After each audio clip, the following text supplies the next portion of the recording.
시사 지지고 볶고 시간입니다. 오늘도 고정 패널이시죠. 강성희 전 전남도 의원, 여인도 전 목포시 의원 두 분 함께했습니다. 어서 오십시오. 네, 안녕하세요. 네, 반갑습니다. 네.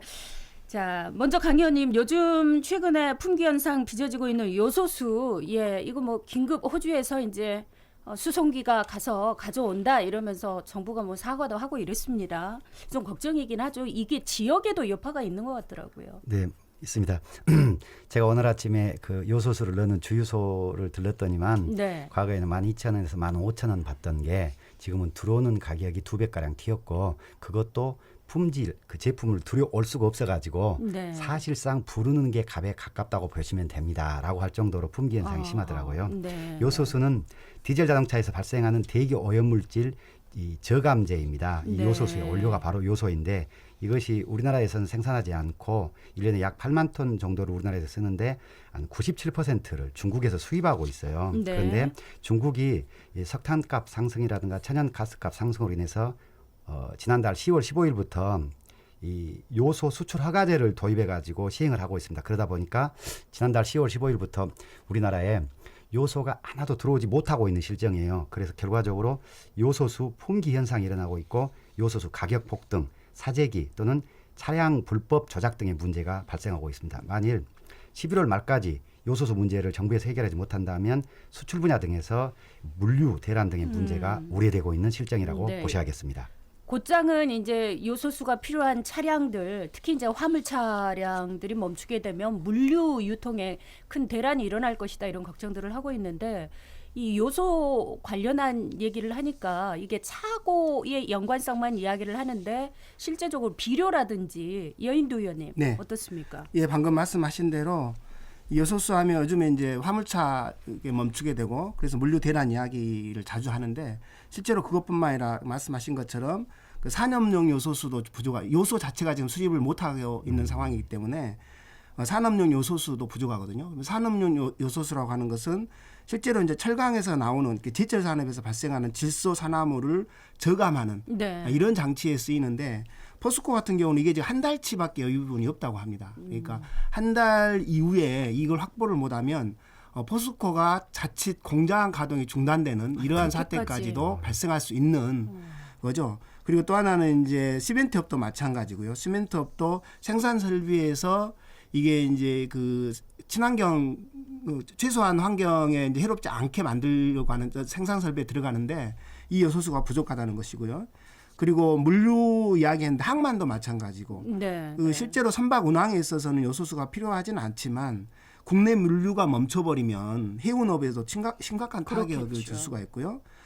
특히 농협도 마찬가지예요. 농업 같은 경우도 농업용 농기구들이 전부 다 경유를 쓰잖아요. 네. 그렇기 때문에 요소수가 필수인데 이게 농기계. 지금 그렇죠. 예. 농기계가 없으면 농업을 짓을 수가 없잖아요. 지금 요즘 그렇네요. 시대에는. 네. 그리고 이제 말씀하신 이거에 이제 전부 다 요소수가 부족해서 발생한 사태지만 이게 요소를 원료로 직접 쓰는 게 이제 비료지 않습니까? 네, 요소 비료가 농업비료. 없다면 이게 농업이 이게 굉장히 심각한 타격을 받을 수 있다라고 하는 것이죠. 그래서 지금 전남에서 특히 전남이 이제 농도인데 농도인 네, 전남에서도 이러한 그렇네요. 그 농협의 피해를 최소화할 수 있는 대안이 필요하다.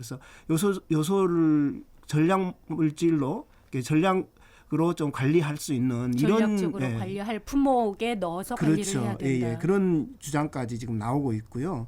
그 전남에 보니까 이제 요소수가 필요한 화물 차량이 한 93,000대 정도가 된다고 네. 해요. 그래서 그 25톤 화물차의 경우에 10리터 요소수를 사용하면 한 500km 많이 하면 500km까지 주행하는데 보통 이제 이게 한 2, 3일분에 그쳐서 이게 지금 뭐 10리터가 예전에는 작년 같은 경우는 7,000원에서 8,000원 정도인데 네. 지금은 10리터 한 팩이면 뭐 8만 원에서 최대 13만 원. 그것도 우리 강 의원님 말씀하신 것처럼 부르는 게 없어서 네. 못 사는 네. 이런 상황까지 발생해서 굉장히 심각하다라고 하는 것입니다. 그러니까 정부에서도 뒤늦게 이게 심각성을 우리가 제대로 인지하지 못했다. 예. 진작에 이걸 그 심각성을 좀 느끼고 대책 마련을 했었더라면 하는 뭐 사과를 김부겸 총리가 했는데 자 전남도에도 소방서에 이게 이제 이 요소수 관련한 사태가 나오면서 뒤따라 나온 게 기부하는 그 모습들 몰래 이렇게 가져다 놓는 게 이 지역뿐만 아니라 뭐 다른 지역들에서 상당히 여러 곳에서 요소수 필요한 소방차가 출동 못하면 어떡하냐. 네, 그렇죠. 이렇게 해서 가져다 놓는 아름다운 모습들도 볼 수가 있고요. 전남 지역에도 그 뉴스가 좀 있었나요? 네네. 전남 지역은 이야기는. 그렇게 많지는 않았습니다만은 네. 이제 전남 지역에도 10리터짜리 또는 20, 세동이죠. 그래서 이런 걸 소방서 앞에 갖다 놓고 하는 것이 있었는데 네. 전남 지역에는 이 소방차가 454대가 요소수를 사용하는 소방차가 있습니다. 네. 근데 여기에는 약 4개월분 정도의 비축 물량이 있어서 다행이네요. 소방차를 운영하는 데는 큰 문제는 걱정 안 없다고 하셔도 합니다. 그것은 참만 다행입니다. 네, 그런데 네. 이제 문제는 일반 소비자들이 사재기, 가격 폭리 이런 게 문제가 되는 거죠. 어제까지 환경부에 접수된 것이 이런 사재기나 가격 폭리 이런 의심이 87건의 문제점이 접수돼 있다고 합니다.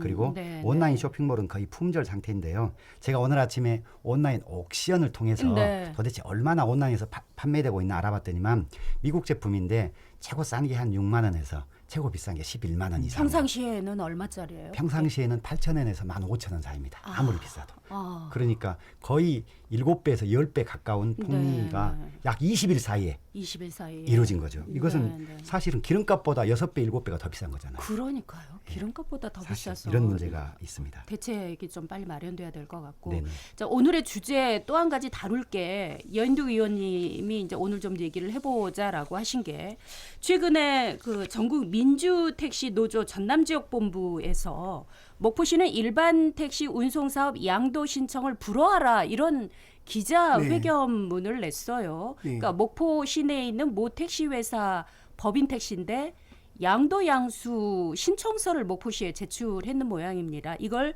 목포시가 불허해라 네. 이런 기자회견문을 낸 건데 설명을 좀 해주실까요? 네, 이제 법인 택시를 넘기려면 네. 자동차 여객 운송법에 의하면 전부를 넘기라고 되어 있습니다. 이렇게 이 면허권만 넘기는 게 아니라 면허권, 차량, 주사무소, 네. 정비소 그리고 이제 고용 관계까지.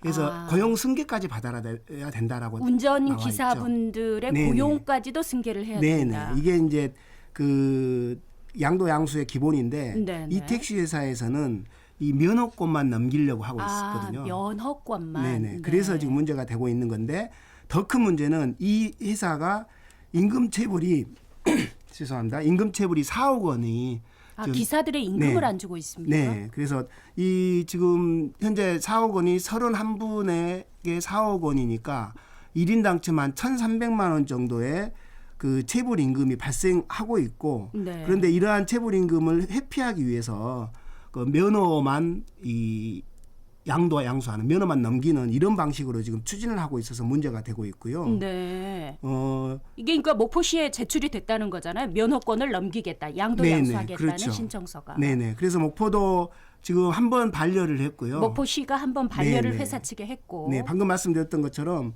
자동차 여객 운송법에 의해서 이게 전부를 넘겨야 되는데 네, 부대 시설은 빼고 면허만 넘기고 특히 고용을 회피하려고 하는 그리고 채무 관계를 회피하려고 하는 이런 부분들 때문에 네. 한 번은 이게 이제 그 면허 반려를 했는 양도 양수를 반려를 했는데 최근에 목포시가 이거 승인하려고 하는 움직임이 있는 이런 어떤 흐름이 있어서 말씀하셨던 것처럼 택시 그 노조에서 네. 불허해라라고 하는 기자회견을 가졌습니다. 네. 특히나 네. 이게 이제 전국적으로 보면은 대구광역시나 경북에 있는 경산시에서는 이미 이런 일들을 방지하기 위해서 시 자체적으로 불수리 어떤 그 사무 처리 원칙을 세웠습니다. 그래서 불수리? 예, 그러니까 승인하지 않겠다. 네, 이게 네. 법적으로는 이제 수리냐 불수리냐 이렇게 나오는 거거든요. 어떤 원칙을 세운 겁니까? 다른 그 지자체? 방금 말씀하시는 것처럼 전부를 다 넘겨야지. 넘기지 않으면 네, 네. 이건 불수리하겠다, 승인하지 않겠다라고 하는 네, 네. 행정 지침을 마련했고, 네. 그래서 목포도 명확하게 이 지침이 필요하다라고 하는 것을 노조에서 이제 강력하게 주장을 한 거죠.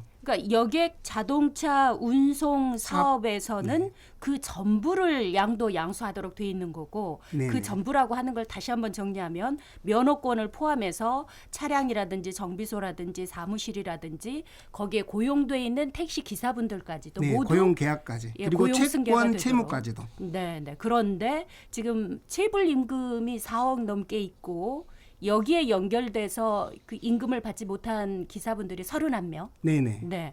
그런데 이걸 일부만 양도를 해버리면 양도 양수를 해버리면 체불 임금 전혀 받을 수 없나요? 그렇죠. 그러면 이제 왜냐하면 법인 자체는 깡통으로 남아버리는 거잖아요.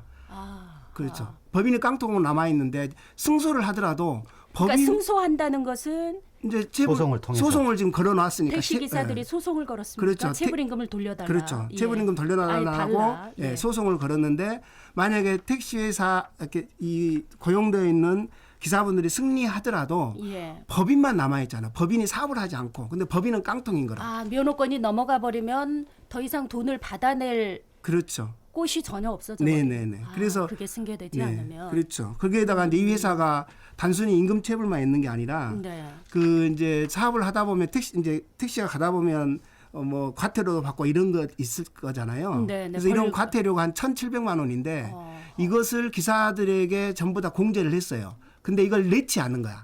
네. 관공서에 네. 경찰서나 목포시에 그 돈을 안 낸 이 돈도 한 1,700만 원 정도 돼서 만약 이 상태로 되면 그 돈도 목포시나 경찰서에서 받을 수가 없고 네. 그리고 또 이제 저당권 잡혀 있는 것도 꽤 된다고 네, 네.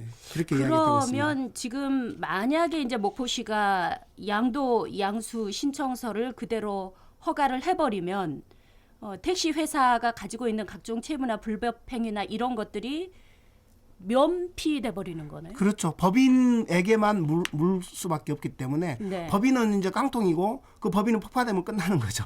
면허권을 넘겨버리면 더 이상의 어떤 걸 요구할 수 있는 대상이 사라져 버리는 거. 그렇죠. 그렇죠. 일종의 탈세, 그다음에 탈세 장벽. 체불임금 회피 이런 방법으로 네. 악용될 소지가 다분하기 때문에 네. 노동조합에서 이렇게 강력하게 나서고 있는 것 같습니다. 근데 최근에 이게 백동규 의원께서 이거 기자회견 하셨나요? 여기에? 네네. 11월 3일 날 기자회견이 있었는데 네. 목포시에서 검사위원회. 그래가지고 한 번 반려하고 네. 알려지기로는 이렇게 하면 안 된다. 네. 그런데 목포시가 애로사항이 뭐냐면 이것에 대해서 양도 양수에 대해서 전라남 도에 질의를 했어요. 네. 그 전라남도 회시 결과가 체불 임금 가지고 이 양도 신청서를 불허할 수는 없다. 즉 반려할 수는 없다.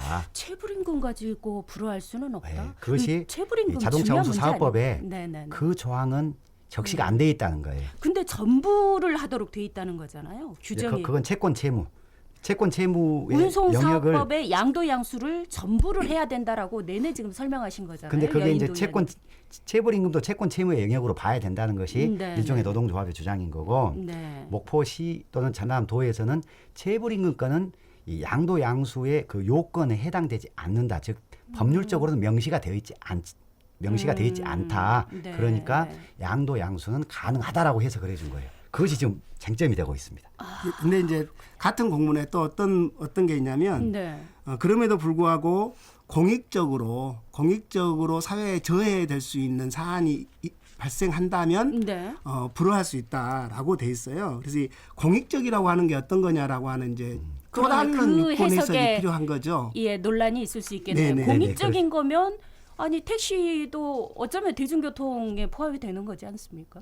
대중교통의 일종입니다. 현재는 법률적으로 예. 대중교통에 해당됩니다. 예, 그러니까요. 근데 그 택시 기사들이 임금을 받지 못하고 여러 가지 회사 가지고 있는 채무를 회피하려는 수단으로 양도 양수를 하려고 한다면 이게 공공성, 공익성을 거기까지 포함시켜서 해석해야 되지 않느냐. 이제 이럴 이런 것도 수도 있을 있습니다. 것 아까 같습니다. 이 노동조합에서 네. 진정을 냈는데 일종의 그 뭐 탈세 이런 것들 여러 가지를 진정을 냈어요. 이런 부분들이 해결이 안 되고 바로 법인 양도 양수를 승인을 해줘 버리면 네. 아까도 말씀드린 탈세 또는 채임 회피 수법으로 전락되는 건데 양도 양수가 그런 부분들은 여기에서 끝나는 게 아니라 이 현재 IMF란다 이 코로나 때문에 운송 사업자들이 엄청나게 어렵죠, 힘들어요. 어렵죠. 그렇기 어려운 때문에 건 사실입니다. 이걸 다 법인 택시들을 협동조합 택시로 넘기는 또 전환하는 목표들이 많아요. 일반 네, 회사들도 그런 네. 그 의향을 갖고 있는 것들이 전부 다 이게 선례가 돼가지고 하나의 사례가 돼버린다. 다 그런 방법으로 가버리면 아니 전에 해줬는데 이렇게 네네, 해서 그렇죠. 양도양수 가능하도록 열어주지 않았느냐. 그러면 또 목포의 사례가 타 지역의 사례로 확산될 수 있습니다. 그럴 그리고 가능성도 목포에가 있고. 택시 회사가 9개나 있어요. 이거 잘하셔야 되겠네요. 목포 근데 더 시장님. 큰 애로사항이 뭐냐면 9개 회사가 전부가 다 재벌임금 소송에 걸려 있거나 재벌임금 문제가 있다는 거예요. 목포 지역의 택시 회사들의 재정이 그렇게 건전하지는 않은 상황. 우리 여인도 전 의원님께서 유달 택시가 4억 800만 원 채입니다. 재벌임금. 네, 근데 유달 택시는 강승희 근데- 의원님이 언급하셨습니다. 근데 예. 그러면 만약에 네. 나머지 전체 9개는 얼마 정도 될까요? 그렇군요. 43억 가량 돼요. 재벌임금이 43억 정도. 예, 소송 중인 게. 체불 임금이. 그러면 아니, 그 근데 중에 이게- 그 속해 있는 피해 노동자 숫자가 336명 된다는 거예요. 그러면 이것은 사회적인 문제지 특수 개인의 문제가 아니라는 거예요. 굉장히 중대한 공익적 문제에 해당될 수 있어요. 그렇기 때문에 네. 우리 목포시에서도 굉장히 신중에 진중을 기해야 되고 정말 사회적 문제로 좀 조속히 해결될 수 있도록 좀 지혜를 모아야 되지 않는가 그런 네. 생각이 듭니다. 네, 지금 9개 법인 택시 중에 방금 말씀하신 대로 목포 시내에 네, 9개 법인 택시들이 네, 있는데 그 네. 협동조합으로 지금 가려고 하는 택시가 방금 우리가 말씀드렸던 모 택시 회사 방금 뭐 이름도 나오긴 네, 뭐 했습니다만 나왔습니다. 거기뿐만 유달 택시. 아니고 예, 그 예. 이외에 3개가 더 있습니다. 근데 그 협동조합 택시로 가면은 훨씬 더 택시 회사의 뭐 무게감이 덜어집니까? 아니죠. 그러니까 어차피 똑같은 새로운 법인을 만드는데 그 법인을 협동조합 형식으로 만드는 거죠. 지금 네, 네, 네. 지금 같이 이제 법인 택시 형식이 아니라 근데 이제 이걸 바꾸는데 지금 그 유달 택시처럼 협동조합으로 들어오는 거죠. 사람들이 들어와서 여기에 있는 면허권만 가져가서 영업만 하는 거죠. 그러면 나머지 이 법인 택시는 깡통이 남아 있는 건데 이 목포의 다른 택시 회사들도 이런 방식으로 체불임금과 말씀하셨던 지금 어려움을 336명 해결할 가능성이 있는 42억 원의 체불임금이라든가 각종 채무 채권들을 회피할 수 있는 수단으로 이용할 수 있는 거고 이후에 이게 어떤 문제가 발생할 수 있냐면 택시는 아까 하면 대중교통이라고 했는데 법적으로는 아직까지 대중교통으로 이렇게 정리가 안 돼 있거든요. 근데 네. 어찌됐든 대중교통이 되어 있는 거잖아요. 목포 시민들이 교통을 이용하는 데 있어서 목포에는 택시가 기본적으로 하루에 몇 대가 깔려 있어야 돼요. 그렇죠. 그렇죠. 예, 이게 지금 그 택시 기본적으로 택시가 운영하는 형태인데 만약에 이래서 이게 문제가 돼서 택시의 저당권이 잡혀서 가압류가 돼서 택시가 못 움직이는 상황이 발생한다. 그러면 교통 대란이 또 다른 측면에서 일어날 수 있다라는 거죠. 이런 이게- 측면까지 네. 봤을 때 공익적으로 대단히 문제가 될 수 있고 그래서 목포시가 불수리해야 된다라고 하는 주장이 설득력을 갖고 있는 거죠. 이거는 기사가 거의 없어요. 저도 어제 얘기하시고 자료를 좀 찾아봤는데 없더라고요. 근데 중요한 문제네요. 상당히 목포 시내 택시 업체의 어려움 플러스 여기에서 일하는 기사분들의 체불임금도 상당히 심각한 문제고. 택시 기사분들이 총에서 1,500분이시거든요. 네, 목포 지역에. 대충 대략 그 개인 네, 택시분 한 네. 1,000여 분, 그다음에 법인 택시만 600여 분인데 이분들 전체가 전부 다 이 영향권에 들어가는 거죠. 예. 자, 목포의 택시 회사가 양도양수 신청서를 제출하고 목포시가 수리해줄 가능성이 있는 부분 지역민들이 관심을 가져야 되는 사안이다. 여기에 빨간 밑줄을 좀 여러 개 긋고 싶습니다. 시간이 다 돼서 오늘 강성희 의원님, 여인도 의원님 두 분 여기까지 말씀 듣겠습니다. 잘 들었습니다. 고맙습니다. 감사합니다. 고맙습니다. 고맙습니다.